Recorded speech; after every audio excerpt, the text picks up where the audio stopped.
Morning, everyone. Morning, everyone. I'm Polly. I'm Christian. And hi, I'm Danielle, joining in from Melbourne. Awesome. So, if you watch our webinars on a weekly basis, Patty is not here this week, but we've got some amazing people here. Danielle, especially, she is part of customer success team, but she's based in Melbourne. And Christian is our head of design. So, welcome everyone. This morning session, we are talking about uh, why Streamtime is good for creatives. I guess we keep talking about our product being built by creatives for you, which is true. We work with the best creatives in the industry, I would say, in the world, to build our product constantly. So that's why we've got Christian here as a head of design. Talk to us about it. Hi, Christian. Welcome. Hey, Polly. I feel like we're missing a bit of banter because you always have a bit of banter with Paddy. We always talk about the You weather. talk about the weather. Well, I could chime in and tell you guys how crap it is down here. It's amazing here. It is in Sydney. Once again, it's sunny. Yeah. Feel free to add into our chat on the right-hand side who you are, where you're from, geographically, and maybe the business you work for. And go on, stick an emoji in there to represent the kind of weather you're experiencing today. Christian, you want to talk about a bit about yourself? Okay. Why Talk a bit are you about here? myself. Why am I here? I'm here to add a bit of credibility, I think. So I've been working in design and technology since the days of the dot-com boom. So that was a while ago. I studied digital art and technology at university. I graduated and I've worked in agencies big and small. So from kind of design and branding studios to small little digital hot shops to big full service creative agencies. I worked at places like RJ, Huge, Elephant, Host, did a little stint at For the People. So crucially, I've got empathy and understanding for our customers. I've been there in the trenches, in those studios, working in those agencies. I've had those experiences that our customers have every day. And now I've come to Streamtime. I've been here for about 14 months. And I lead, you started just after me. And I lead the design efforts here across the whole business. So it could be product design, it could be our customer experience, it could be designing our marketing and communications, it could even be like designing kind of internal processes and strategies to make us work more efficiently. So that's a bit about me. Awesome. So yeah, and this morning session we'll break it into four different parts. So we'll start with talking to you about our mission and what do we stand for in Streamtime. Then we will look at a product itself and why it's actually good for creatives. What problems are we trying to solve? What creative problems we're trying to solve? Then Christian will talk to us about his design process, our design thinking, and some of the challenges that we're experiencing. And then we will finish up with looking at our place in community, in creative industry as well, and what do we support as well. A bit of Thanks, housekeeping, Polly. shall we? Yeah. Sure. Danielle already said, feel free to introduce yourself, say hi. If you have any questions, just shoot them through. We will cover them at the end of the session. But yeah, be open for, just say stuff. You talk to us. Christian is here, ask design questions.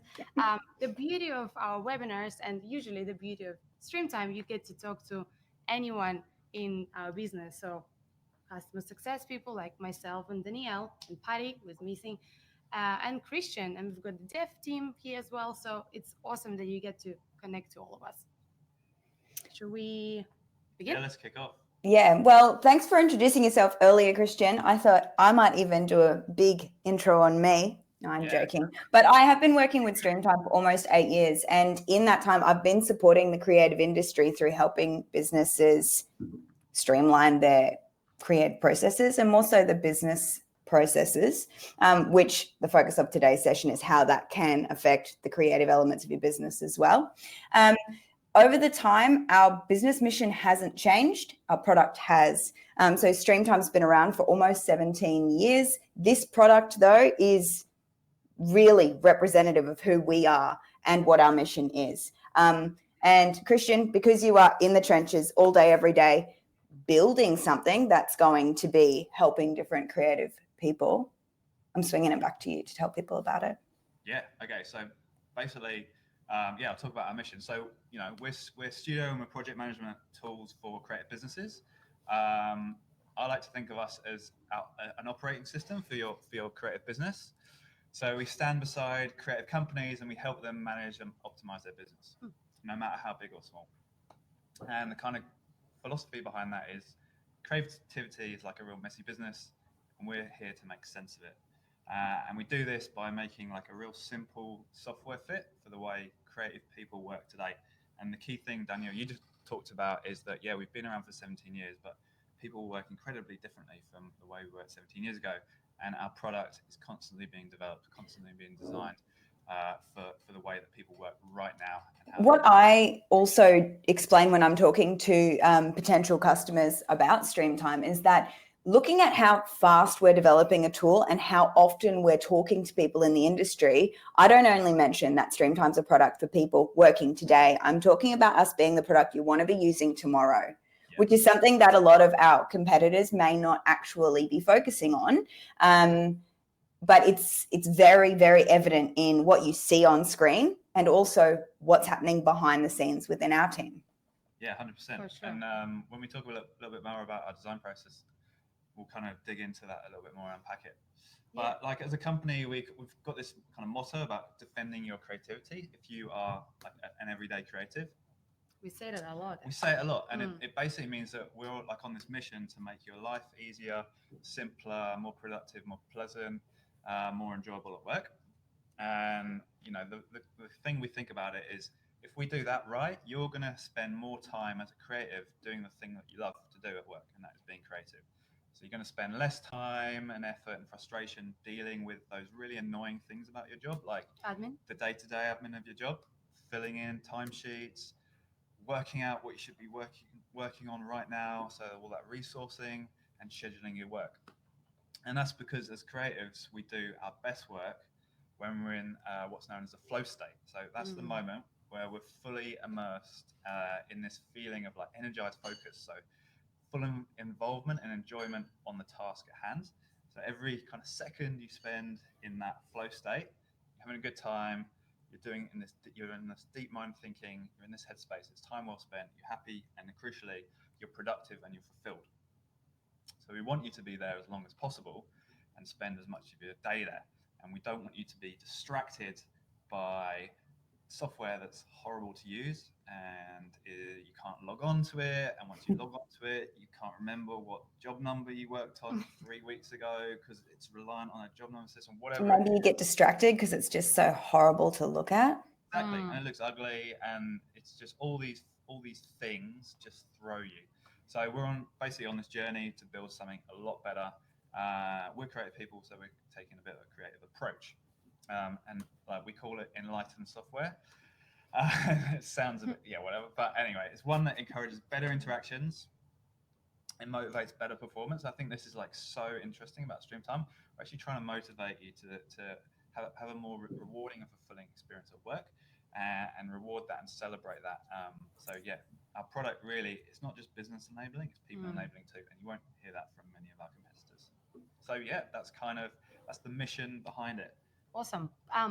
You've been talking about the product itself, so why don't we just take a look at our product as well and see what makes us tick? Why Streamtime is designed for creatives? Yeah, sure. So I guess the key thing here is, by design, we're creating a product that is going to make you more efficient and, as I said, have a more fulfilling experience at work. And we work in the creative industries, and when we looked at the competitors and the software that's out there at the moment, a lot of it's just an awful experience. I've been in agencies where I've had to use legacy system, like just horrible software, and we thought, why do we have to put up with this? In our non-work world, we get to use this amazing software. We have these amazing digital experiences. So why can't the same be said about the software that we use during work hours? So we basically, we're going to solve these problems. And one of the big problems we have in the creative industries is we have to track our time. Now, time tracking is incredibly important in a creative business, and that's because business leaders, business owners need to understand who's working on what resources are scheduled. Crucially, like how much is the it costing, and how much are they getting back in return. So we know time tracking is incredibly important, but the timesheet system we felt that's out there at the moment, the timesheet systems that are out there at the moment, are fundamentally flawed. Right? And talking from experience, like we've kind of all been there, like we're getting hassled by an account manager or a producer. They want to report on how much the job has cost. We haven't filled in our timesheets. So we just go back in at the end of the week and we just like go 7.5 hours, just randomly across a whole bunch of jobs across 5 days. And the data is fundamentally like wrong. It's never realistic. It's not accurate at all. So by not being in a good headspace as the creative, you're providing like inaccurate results to your team. Provide inaccurate data because you've forgotten what you've worked on, or you're rushed, and all the producers like put 6 hours on this job, and it's flawed. So we thought there's got to be a better solution out there. What did you do? Well, we tapped into an existing offline behavior, which we thought was really interesting. So it's a real simple one. It's the humble to-do list. So we've been using to-do lists for generations to keep ourselves organized. What we've got to do when we've got to do it. So we tapped into that behavior, and because from a design point of view, the visual, we use post-it notes, right, to create these to-do lists most of the time. So we tapped into that visual language and introduced and designed this basically the to-do screen, which is at the heart of our product. That's the one you guys are seeing right now? So that's the one on screen. And it works so simply, but it's really clever and it's really effective. So basically it works like this. You or your traffic manager, you set tasks, and these are called in the product to-dos, which are the little cards that Holly's dragged onto the screen. And then you define how long that task is going to take you. So really simple, nice interaction here. So real simple. You basically drag up to increase the time you're going to spend on it, or you drag down to decrease the time you're going to spend on it. And then once you've actually completed that task, you move the to-do from to-do to done, like so, and that logs your time. So it's done, and in doing that action, it's done like 2 things really cleverly. First of all, it's logged that time. So you don't need to fill in the timesheet because you've just tracked that time. But crucially, we also start to tap into, we get a bit clever when we start to tap into behavior economics. So there's a guy called Dan Airley, he's a behavioral economist, and he says that humans require a sense of progress and achievement to remain motivated. So dragging that little post-it note from to-do to done, it gives you that little hit of endorphins, because in doing that action, you're creating a sense of progress that gives you satisfaction that you've achieved something, that you've progressed, and that helps you kind of keep motivated. I also realized that when a creative is first presented with a screen like this and they're told that this would be your alternative to timesheeting traditionally, that they would feel, and I've spoken with many creatives about this, they get a sense of empowerment straight away, because this isn't me retrospectively working on what I spent my time on this week. And as you mentioned, Christian, that can lead to some really inaccurate results coming through for the project managers. But what this is actually doing is it's empowering the user to say, this is what I'd like to spend my time on. And it's creating a draft timesheet for you. Exactly. 100%. Yeah. On that note as well, Danielle, to be honest, I'm a bit old school. Before I started with Streamtime, I was writing my own to-do list on a piece of paper. I was planning my days like that. And when I complete something, I'll cross it off. Streamtime to-do screen gives me the same feeling when I cross off something that I actually have done. Obviously, I didn't track time then. Now you can actually even track time under the right job with the to-do screen. So all of that has a huge benefit on not only you as a person, because you feel motivated and empowered, but the studio at large, because first of all, it means you're going to be much more likely to be on top of your work. We're giving you a really simple but powerful way of staying organized and planning your week. But crucially, because we not only believe, but know that it's a better way of doing things, you as a creative are much more likely to log your time. And that does a couple of things. First of all, it means your business owner is going to get better, more accurate data, which allows them to make better business decisions for the short term and in the long term. And to be honest, as a creative, when I started, especially with like when I started working, like timesheets were like seen as these things that like like horrible things that hinder your creativity. It's like I'm a creative person. I can't be like put under a time constraint. But the business reality of the, just soon kicks in, and you understand that you're working for companies that need to, they're like fluid, living, breathing companies. They need to your company needs to make a profit for you to have a job. So your business owners need this data so they can enhance their business, make it more efficient, and and then you get rewarded in different ways. Another thing I'd like to butt in about the timesheet and how it can really benefit these creatives, the timesheet being the to-do screen, we have integrations with other systems that would lead to you only needing to work within Streamtime as your to-do screen.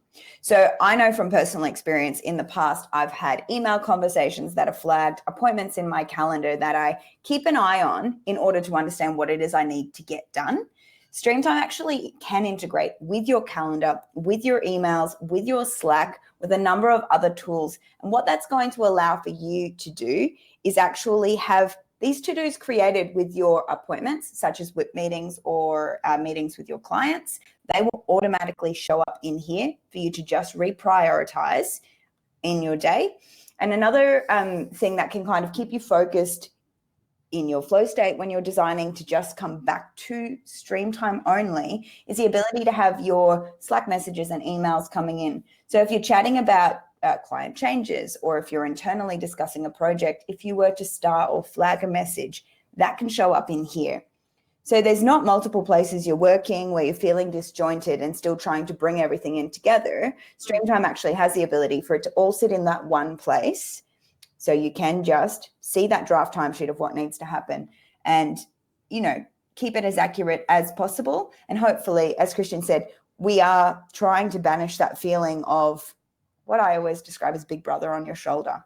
I'm sure that's how it feels as a creative when you were given those time constraints and said, I'm expecting 7 hours of work from you today.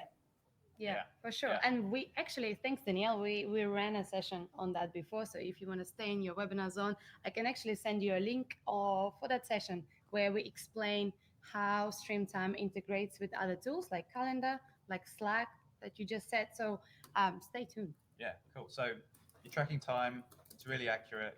You're not working across multiple systems.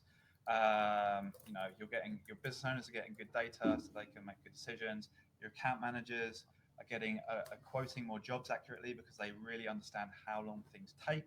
And it's all this self-fulfilling loop because that means your agency, your studio is a happier place to work because things are being planned properly, decisions are being made properly, the right amount of time is being allocated to the right tasks. That means you're not overworked, you're not burnt out, leads to an even more motivated, more happier you. And, and as I said, fundamentally your business is more efficient, and that means you can even reap better financial rewards. So that's the time tracking part of the product, but there is more. We're going to talk about a bit more. A bit more. Okay, so indulge my behavioral economist stuff. So there's another author called Daniel Pink, and he wrote a book called Drive in about 10 years ago. And he also looks at what motivates us. And he writes about the concept of intrinsic motivation, and he breaks it down into 3 things. So as human beings, we need 3 things to be motivated: mastery, purpose, and autonomy. And we looked at autonomy. So autonomy is the need to direct your own life and work. So to be fully motivated, you've got to be in control of what you do, when you do it, and who you do it with. So from my experience as a creative, the worst thing that can happen is you go into work on a Monday morning and you have an agency whip, and someone else in the business has basically just treated you as a resource. A number. A resource. You're a line on a spreadsheet, and someone's planned your week out, and it's broken into half-an-hour blocks, and you're working for 7.5 or 8 hours a day, every day. Even more. Or even more. And there's just that's it. That's what you're working on. No arguing. But as a creative, that plan is fundamentally flawed because I need to spend maybe a bit more time on this task, and I can't start on the next task because I've got to get my creative director to sign it off, or whatever it is. So the plan that has been prescribed to you and is rigid is wrong, and it's going to hinder you. It's just so unmotivating because it feels like you can't be trusted. It feels like you're not an adult. I can't be trusted to plan my week. And secondly, my work, the work that I come to work to do and love doing, is going to be hindered or is going to suffer because of the plan that's been set for me. So we really fundamentally wanted to do something about that, and by design we've created a system that if you know, if you want it, you can be super autonomous in this product. So Exactly. Holly, how does it work? In Streamtime, we definitely promote autonomy, and there are a few areas of our product where you can do that. You can make your own decisions, essentially, make your own decisions about your day or your week. So on the to-do sidebar here, you've got everything that's been assigned to you. So perhaps some of the stuff has been actually completed. You can complete them. Other stuff that you've got to do, you can drag on your day, like we just showed you, resize to the amount of time you're planning to work on it, and plan out your week like that. So what I'm doing right now, I'm actually cleaning out my my to-do list in Streamtime, and I know exactly what I need to do next and how long it's going to take me. Obviously, things change in Streamtime, so in the world, sorry, and in Streamtime we allow you to copy those changes easier. So perhaps if I have something on today, something urgent, and I need to reassign a task from here, you can do that.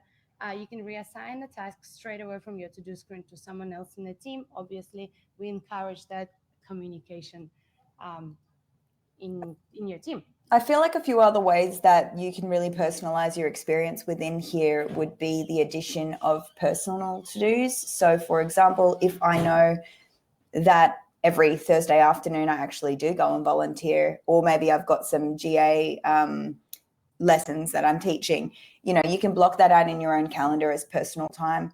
And that's something that will then be reflected to the rest of your team, whether it is a traffic manager overseeing things, the project manager looking at that job as well, will know, well, looking over your team, I should say, they'll know that you're not available on those days. The idea is that you, of course, depending on the circumstances within your own studio, should have the ability to rearrange the detail on here, because we're providing you with what you need to know about that task and that job on this screen, when it's due, what needs to happen, and how many other people you're even working on it with. So that info is in front of you, but we're not locking you in to do that work.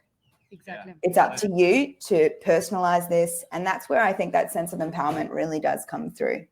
Yeah, sure. So I was just going to go back to Daniel Pink's work for one last time. So he also says that purpose is a huge factor in your motivation. So people become disengaged and demotivated at work if they don't understand or can't invest in the bigger picture. So in Streamtime, we make it like really easy to see what's happening at a company-wide level. Yeah. I've hated it being in bigger studios where there's like some random team, they come in, they're just working in the corner over there. You don't really know what they're working on. You're like, who are these people? Why am I not being told about them? Are they working on a project that's better than what I'm working on? Why aren't I working on this project? And all these little things start to demotivate you. So we've designed Streamtime to give transparency across business, and that works on multiple levels.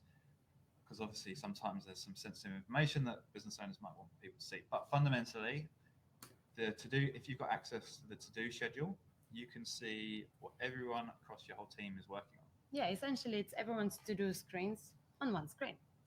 Yeah, and if you're working for a really forward-thinking company who's happy to share more numbers around what jobs are overrunning on budget, what jobs are making money, so on and so forth. That information is also available in Streamtime as well. So you feel as a creator, you feel like you're working for a company that trusts you because and you're bought into the overall mission of the company because you can see all this information that other systems may hide.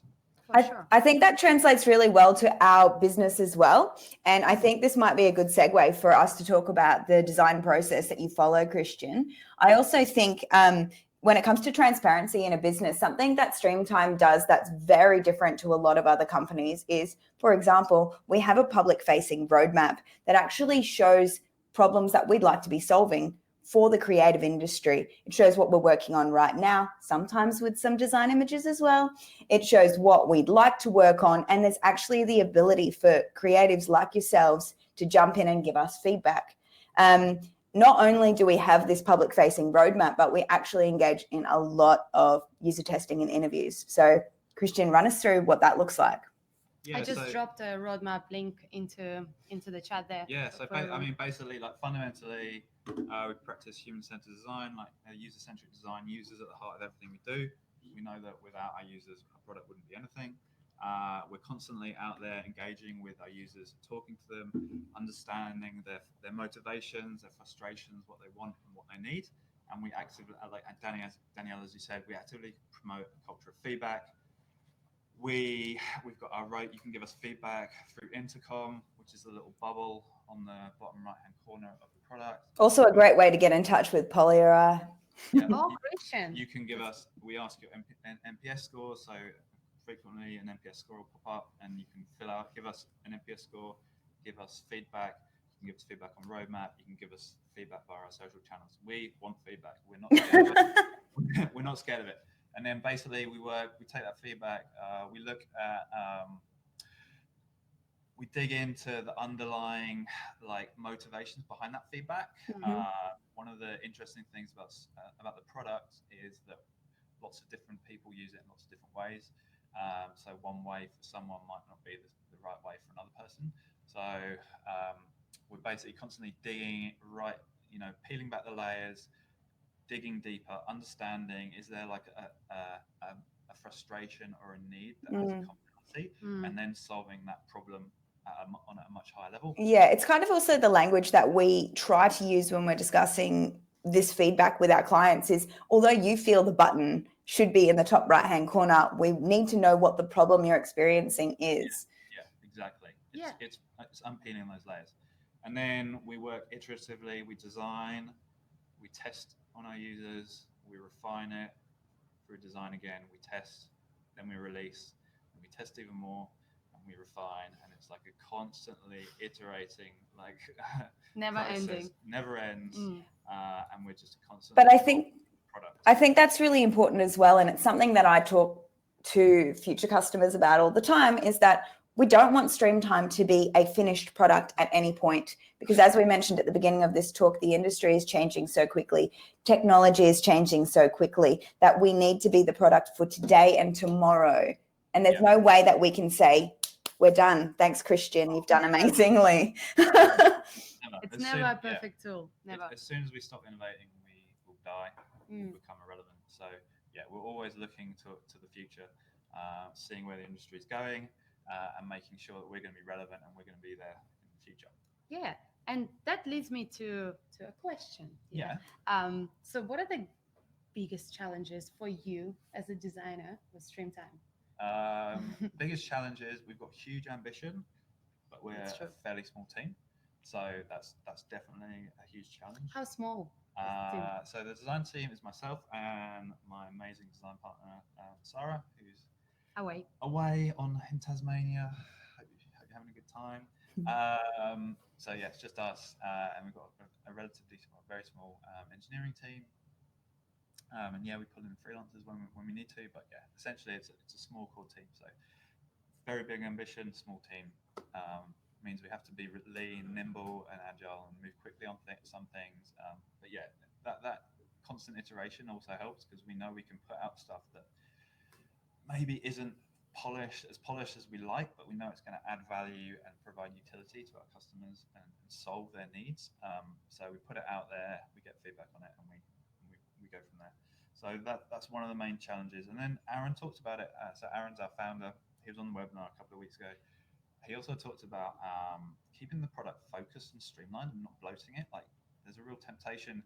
You get all these requests. Oh, I need to do this. Another user says I need to do that. Another user says I need to do this.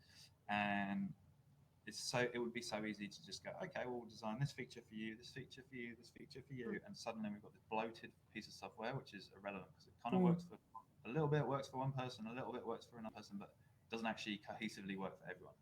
So I feel like it did happen to us before the cloud-based Streamtime. It did. Definitely did. It did. It happened in our old product, which we refer to as Streamtime Classic. And that's what happened. It became bloated piece of software, and that's why we took a step back and said, let's make a new piece of software that's fit for the way creators work today, and it's much more streamlined, much more efficient and effective, and it's going to make your life a lot better. For sure.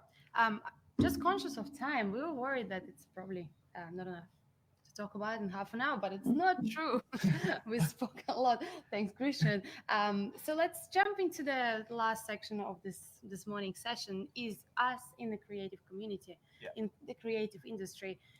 What is our place in creative industry right now, and what should creative who use Streamtime need to know about Streamtime?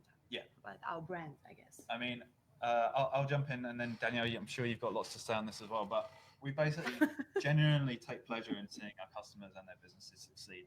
Like we stand for the empowerment of their business, and that is firstly through the product we design, but also through the initiatives we champion or even create. So there's a few things that we support. The design conference in Brisbane, organised by Matt Haynes and his team, is something that we're really proud to support. We go up there every year, and we even talk at the event. And Andy, our MD, is one of the events. Australian Design Radio is a podcast series hosted by the brilliant Flynn Tracy and Matt Leach, and they seek out great conversations and commentary on Australian design. We're a great supporter of them, and we love everything they do. What else? Danielle, you support some stuff down in Melbourne. Yeah, so we were big supporters of Creative Mornings in Sydney for many years, as well as, I'm not sure, OMG Lord by Gabby Lord. I'm guessing that's a creative newsletter. Yeah, so Gabby's a designer.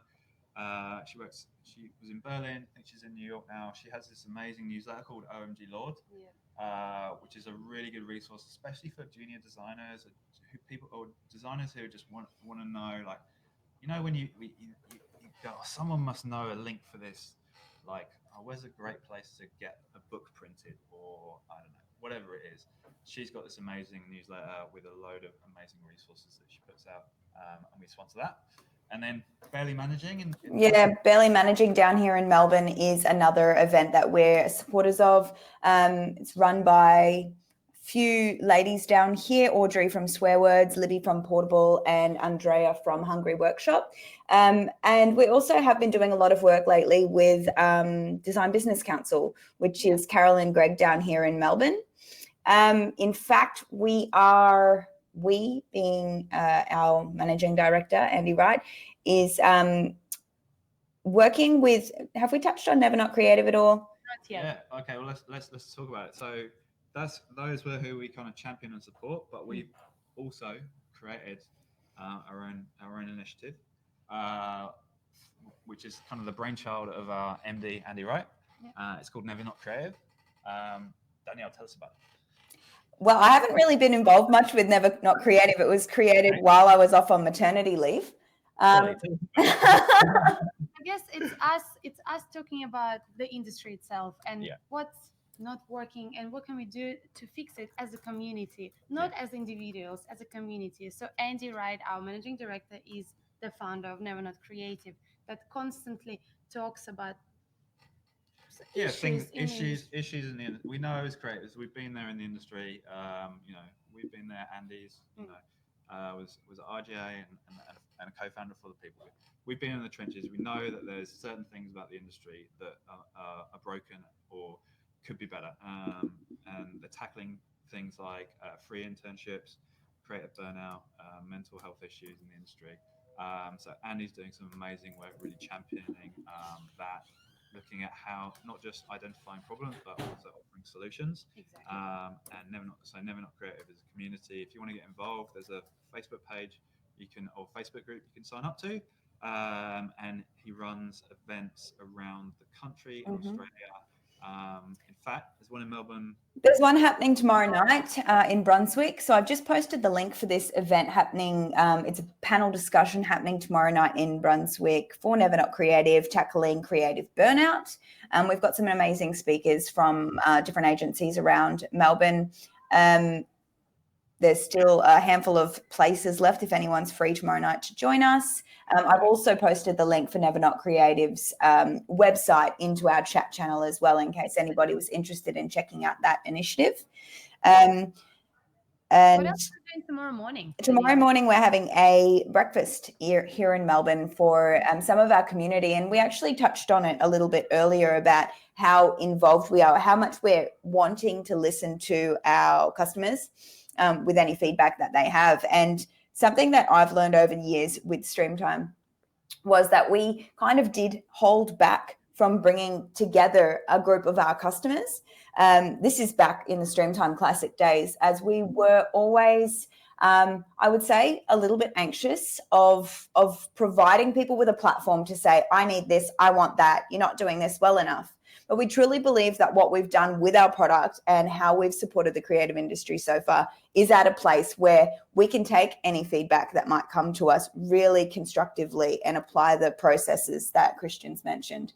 So tomorrow morning, we're actually putting on a breakfast in Melbourne with a handful of Streamtime customers, a handful of future customers, and we're kind of bringing them together to just speak openly about their experiences with the product, with our team, their interactions with our team, and kind of just start to build a bit more of a community around, like, we are constantly supporting you guys. So you should feel like you are a part of something by using Streamtime.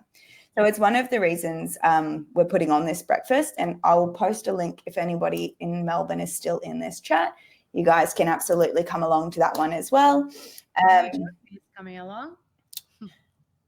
Are you? Awesome. That's awesome. Well, I look forward to meeting you tomorrow, Jeffrey. Yeah, cool. Lots of great stuff happening. Get yourself a good free breakfast. Yeah, right. Supporting I'm creatives by giving them big full bellies. going to do my best Paddy impression now. Okay, Polly. Well, the time's running out, so. It's okay. It's a bit English version of Paddy. I need my Australian Paddy, but I think we did well. Thanks so much, everyone. Thanks for tuning in. Yeah. Thanks, Christian, and thanks, Danielle, for joining us this morning. No worries, guys. Thank you, Christian. If this has piqued anyone's interest, we actually got a series of posts on our blog called Designing a 10 out of 10 Product, and it runs through all the stuff we talked about in much more detail. Also follow us on Instagram because we showcase the best work from our customers, also along with product updates, but some behind the scenes insights, our design process, tips and tricks and more. So yeah, lots of good ways to kind of get more content all around how Streamtime is great for creatives and how we design. Exactly. Cool. Awesome. Thanks, guys. See you later. Bye. See you next week.